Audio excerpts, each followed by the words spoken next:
Terima kasih Anda masih bersama kami di CNN Indonesia Newsroom. Mantan Gubernur Jakarta Basuki Cahayapurnama mengaku jauh lebih siap jika bertanding di pemilihan Gubernur Jakarta November mendatang. Namun politisi PDI Perjuangan ini juga mengakui sulit bagi Ahok mendapat tiket pencalonan maju di Pilkada Jakarta.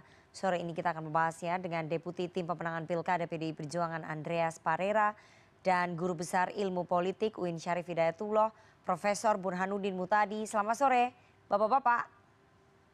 Sore, Rifana, Bang Sore, Andreas. Nana. Sore, Mas Burhan. Oke, saya mau ke Bang Andre dulu ya. Bang Andre, ini Basuki Cahayapurnama mengatakan jauh lebih siap maju di Pilkada Jakarta November mendatang. Apakah PDI Perjuangan juga melihat bahwa memang Ahok jauh lebih siap maju di Pilkada? Ya jelas dong, Nana. Artinya Ahok ini kan ya pernah jadi gubernur, ya pernah wakil gubernur, kemudian gubernur, dan kemudian juga ya saya kira Ahok lebih dikenal gitu, artinya di Jakarta, dan dengan pengalaman yang dia miliki, dia juga menyampaikan ya pernah ada di dalam perguruan di Makobrimob itu menjadi pengalaman yang membuat dia belajar dari pengalaman tersebut gitu, belajar dari pengalaman hidup, ilmu hidup yang dia pelajari, dan itu yang membuat saya kira wajar kalau Ahok menyampaikan bahwa dia merasa lebih siap sekarang secara mental, tentu juga secara ya politis gitu untuk maju di DKI. Tapi ya ini kan masih berproses, dan saya kira untuk maju di DKI, untuk maju suatu pilkada itu kan perlu ada dukungan politik, ada dengan ya tentu aspek-aspek lain yang penting. Tapi modal sosial saya kira sudah cukup punya untuk DKI. Oke, Mas Burhan, kalau menurut PDI Perjuangan, menurut Bang Andreas, menurut Des Pilkadanya PDI Perjuangan ini, Basuki Cahayapurnama atau Ahok jauh lebih siap untuk maju di Pilkada Jakarta karena ada pengalaman-pengalaman hidup sebelumnya itu ya. Tapi menurut analisa Anda, apakah memang secara psikologis, mental, dan elektoral itu yang paling penting, Ahok terlihat jauh lebih siap maju di Pilkada Jakarta November nanti? Ya, saya setuju dengan pendapat Ahok maupun Bang Andreas ya, bahwa Ahok sekarang jauh lebih siap untuk maju di Jakarta. Yang belum siap itu pemilihnya.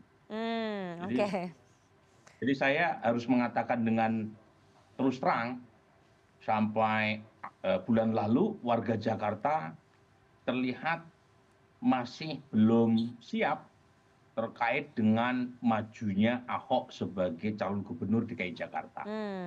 Nah, bukti ketidaksiapan itu bisa diukur, misalnya kalau dulu ya jelang 2017, itu mereka yang puas terhadap kinerja Ahok itu tidak seluruhnya memilihnya. Jadi ada yang disebut istilah pemilih yang puas tapi tidak memilih Ahok karena faktor politik identitas. Dan sepertinya tanda-tanda seperti itu masih terbaca, terdeteksi sampai Mei 2024. Dan ini yang menurut saya mengganjal Ahok ya. Karena bagaimanapun 2017 peristiwa 5 tahun, 6 tahun yang lalu itu cukup membekas, terutama buat kelompok pemilih konservatif yang kebetulan masih cukup banyak kita temukan, Rifana, di Jakarta, terutama di Jakarta Timur, Jakarta Selatan, dan Jakarta Pusat. Dan kita tahu Jakarta sekarang dimenangkan oleh PKS. Jadi memang tidak mudah buat Ahok ya untuk maju diterima oleh masyarakat kita. Gitu.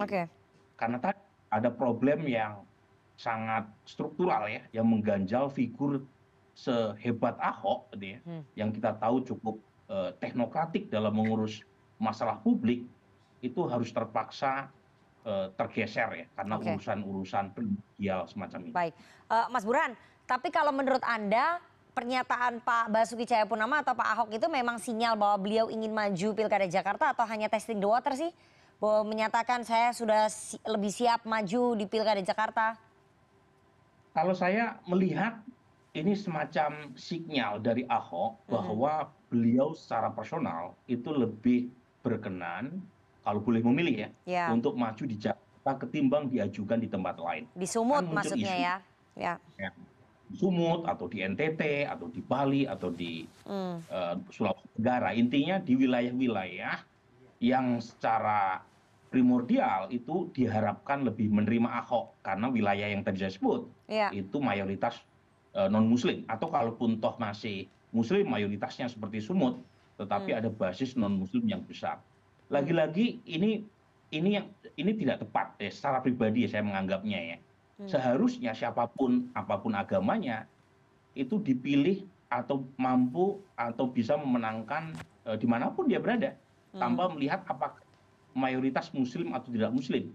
Kita kan negara Pancasila, seharusnya tidak menjadi masalah kan isu-isu berkaitan dengan masalah primordial. Ya, Tapi ya. lagi-lagi real politik ya, Rifana, real politik, Nggak seperti isu itu ya. abad pertama ini masih muncul bahkan di Jakarta yang tingkat pendidikannya 5 kali lipat lebih baik ketimbang nasional. Oke, saya mau ke Bang Andre. Bang Andre, bahwa memang ini sinyal dari Pak Ahok, beliau lebih mau ataupun lebih ingin dicalonkan di Pilkada Jakarta ketimbang di daerah lain seperti Sumatera Utara ataupun NTT. Itu tadi analisisnya Mas Burhan.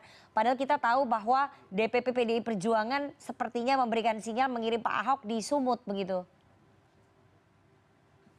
Nah, ini kan berita-berita yang berkembang di luar, dalam arti bahwa ada keinginan, ada wacana seperti itu.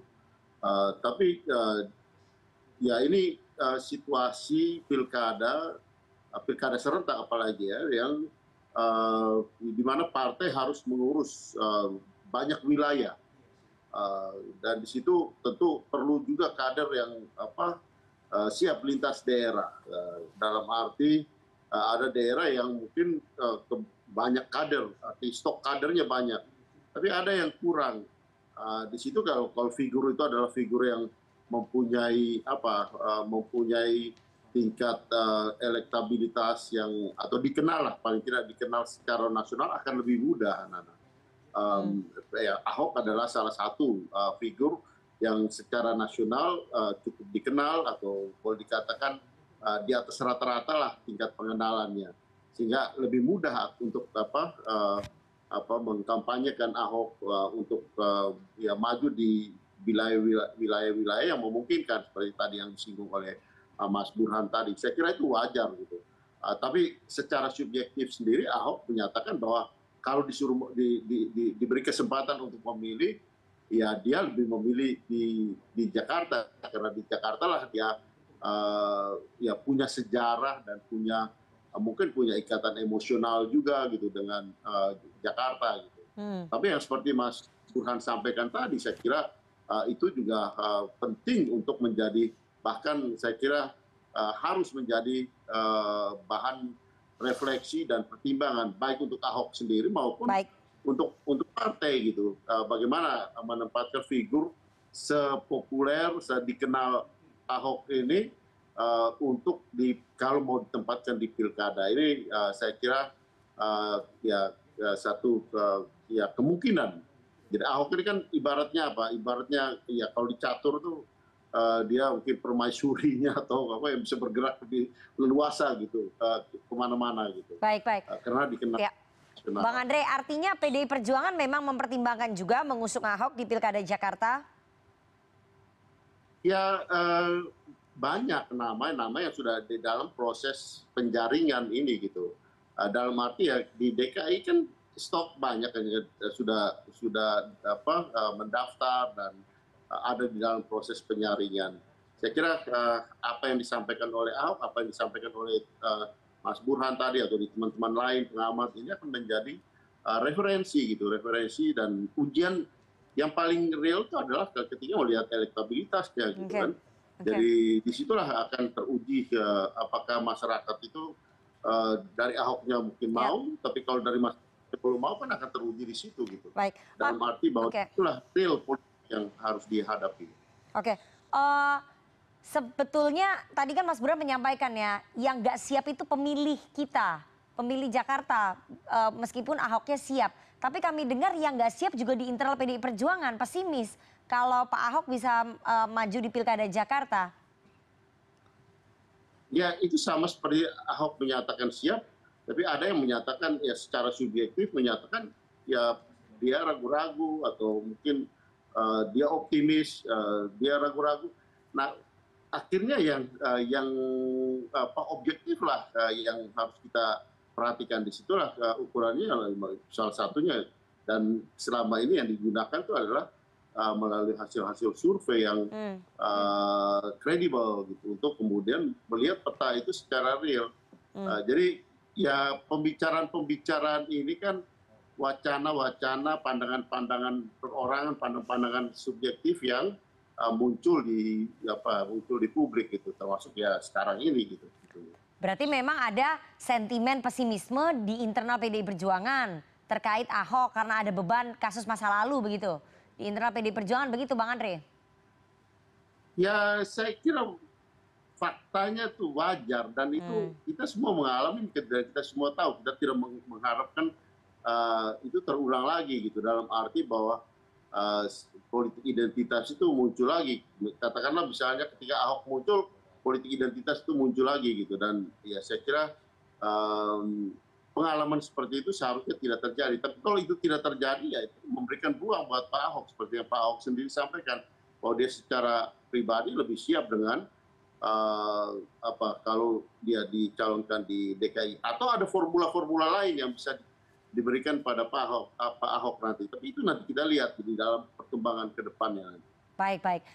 Mas Burhan ya, Ahok sendiri menyebut secara teori sulit baginya maju di Pilkada Jakarta karena kursi PDI Perjuangan tidak cukup. Jadi harus berkoalisi ataupun bekerja sama dengan partai lain. Jadi menurut Anda selain tadi yang sulit adalah pemilih, partai lain juga sulit ya menerima Pak Ahok ya untuk maju di Pilkada Jakarta karena ada beban kasus di masa lalu itu.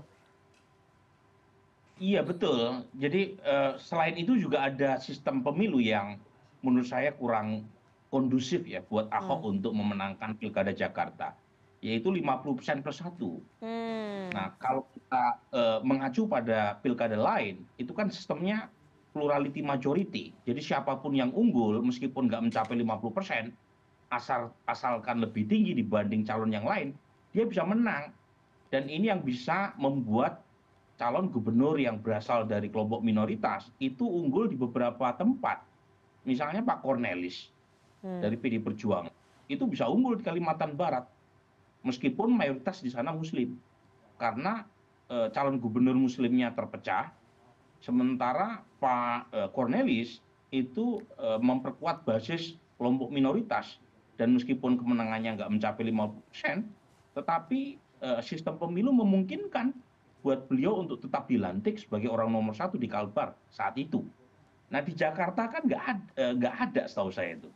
Jadi aturan mainnya kalau tidak mencapai 50% plus 1, masuk di putaran kedua.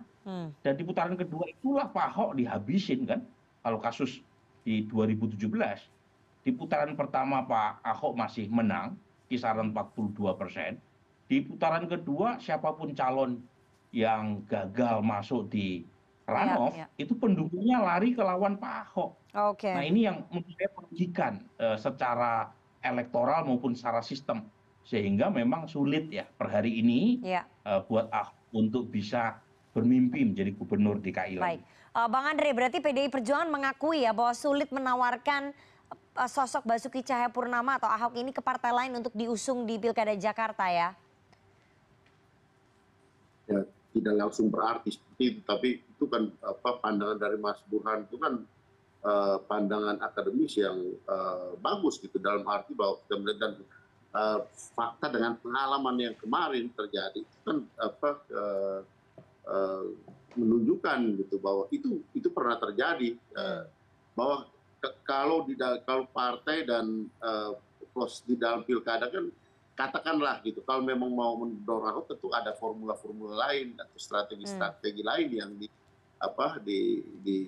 dikembangkan, dibuat di situ. Nah, tapi ini semua masih di dalam perencanaan dan bayangan, gambaran kira-kira ya siapa yang akan mau ditempatkan di DKI ini. Tapi apa yang disampaikan oleh Pak Ahok sendiri maupun secara subjektif dan pandangan objektif yang disampaikan oleh Mas Burhan tadi, saya kira itu suatu hal yang baik untuk kita menilai diri kita menilai ya kemampuan kita, dan kemudian mengukur itu, partai mengukur itu untuk kemudian memutuskan. Oke, baik, kita tunggu nanti bagaimana keputusan dari PDI Perjuangan, apakah betul-betul akan mencoba untuk menawarkan Basuki Cahayapurnama ke partai-partai lain, atau justru mengirim Ahok ke daerah lain seperti Sumatera Utara atau NTT, kita belum tahu ya, karena NTT tampaknya sudah ada calon ini, salah satu kader muda dari PDI Perjuangan, jadi yang masih terbuka adalah di Sumatera Utara. Kita lihat apakah Ahok akan... Salah satu calonnya Pak Andreas ini. Ya, apakah Ahok akan menyala di Jakarta atau di Sumatera Utara? Karena dua-duanya juga sulit ya, dengan beban kasus masa lalu. Ini partai-partai lain belum tentu tertarik begitu ya. Terima kasih dua orang narasumber yang sudah bergabung pada sore hari ini. Ada Deputi Tim Pemenangan Pilkada PDI Perjuangan, Bang Andreas Parera, dan Guru Besar Ilmu Politik UIN Syarif Hidayatullah, Profesor Burhanuddin Muhtadi. Sehat selalu Bapak-Bapak.